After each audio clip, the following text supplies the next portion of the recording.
बहुत समय पहले राजकुमारी मायरा नाम की एक राजकुमारी थी।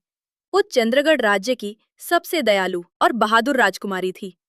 लोग उसे चांद की बेटी कहते थे, क्योंकि उसके जन्म के समय आसमान में नीला चांद निकला था। लेकिन महल में सब उससे खुश नहीं थे। राज्य का तांत्रिक मंत्री उसकी जादुई शक्तियों से डरता था। उसे पता था कि एक दिन मायरा पूरे राज्य की सबसे शक्तिशाली रानी बनेगी। एक रात पूर्णिमा के दिन तांत्रिक ने काले जादू से महल पर हमला कर दिया। पूरा महल आग में घिर गया। मायरा ने लोगों को बचाने की कोशिश की, लेकिन तांत्रिक ने उसे एक जादुई श्राप दे दिया। मरने से पहले मायरा बोली, मैं वापस लौटूंगी और अपना राज्य बचाऊंगी। उस रात महल राख बन गया और मायरा की कहानी सिर्फ एक रहस्य बनकर रह गई। लेकिन 20 साल बाद एक छोटे गांव में अनाया नाम की लड़की पैदा हुई। जन्म से ही उसकी आंखों में नीली चमक थी।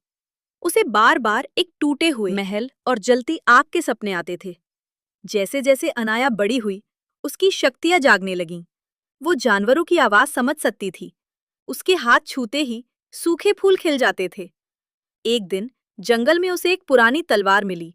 जैसे ही उसने तलवार पकड़ी, उसके सामने मायरा की पुरानी यादें आने लगीं। अनाया समझ गई, वो कोई साधारण लड़की नहीं, बल्कि राजकुमारी मायरा का पुनर्जन्म है। उधर वही तांत्रिक अब भी जिंदा था। उसने अपनी आत्मा काले जादू में छुपा रखी थी और वो फिर से पूरे राज्य पर कब्जा करना चाहता था। अनाया ने अपने दोस्तों के साथ चंद्रगढ़ जाने का फैसला किया। रास्ते में उन्हें भूतिया जंगल, जादुई नदी और पत्थर बने सैनिक मिले। एक बूढ़ी साध्वी ने अनाया से कहा, सिर्फ पुनर्जन्म वाली राजकुमारी ही श्राप तोड़ सकती है। आखिरकार अनाया टूटे हुए महल पहुंची। वहां तांत्रिक उसका इंतजार कर रहा था। भयानक लड़ाई शुरू हुई। आसमान काला हो गया, महल कांपने लगा। तांत्रिक बोला, तुम पहले भी हार चुकी हो। लेकिन अनाया मुस्कुराई, उस समय मैं अकेली थी, अब पूरा राज्य मेरे साथ है। उसने जादुई तलवार से तांत्रिक की काली शक्ति तोड़ दी। एक तेज रोशनी पूरे महल में फैल गई। श्राप खत्म होते ही पत्थर बने सैनिक फिर इंसान बन गए। सूखा राज्य फिर से हरा भरा हो गया। तभी आसमान से एक चमकती आवाज आई, राजकुमारी मायरा, तुमने अपना वादा पूरा किया। अनाया की आंखों से आंसू निकल पड़े।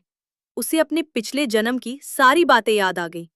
उस दिन से चंद्रगढ़ में फिर खुशियां लौट आईं और लोग कहते हैं कि हर पूर्णिमा की रात महल की छत पर एक नीली रोशनी चमकती है, जो बताती है कि राजकुमारी मायरा आज भी अपने राज्य की रक्षा कर रही है।